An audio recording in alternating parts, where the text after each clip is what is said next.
All right, now I'm on the west side of Three Peaks. Went along the loop road that circles the Three Peaks. There's actually something like 5 or 6 peaks. And we're looking at some different rocks here on the west side, right? So before we were looking at very coarsely crystalline rocks. And here, if I can zoom in, you can see that though there are some sparkles to this rock, it is not coarsely crystalline.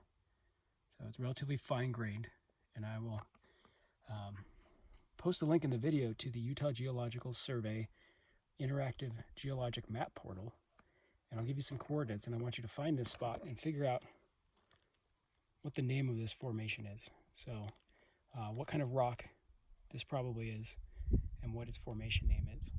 So, and you'll also figure out what age it is. Just more pictures of that rock.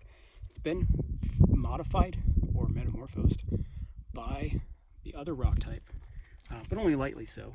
So it's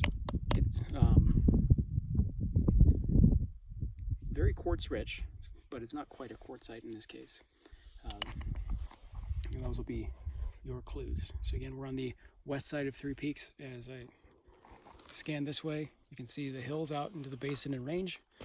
Some of those mountains are getting pretty close to Nevada. You can also probably hear semi-automatic gunfire from the shooting range, which is maybe a half mile in that direction. But they're shooting off in that direction, so I'm not concerned at all.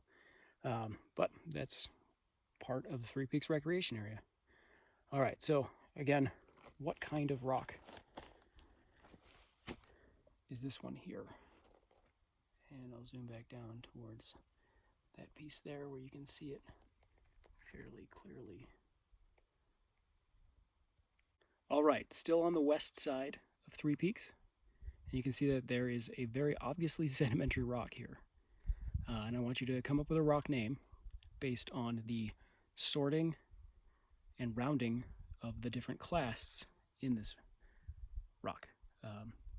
See that the matrix, where you can find it, is pretty sandy. So those are the fine-grained bits that are in between the larger clasts. Almost all of these clasts are some version of quartzite, and that's going to be coming from west of here, from mountains that were being eroded in what we could call the severe highlands, or the Nevada Plano in your textbook. Right? Good example of it. You can tell that that's quartzite. It's shattered up, and it's very clearly a quartzite. Right? So this is part of the story too.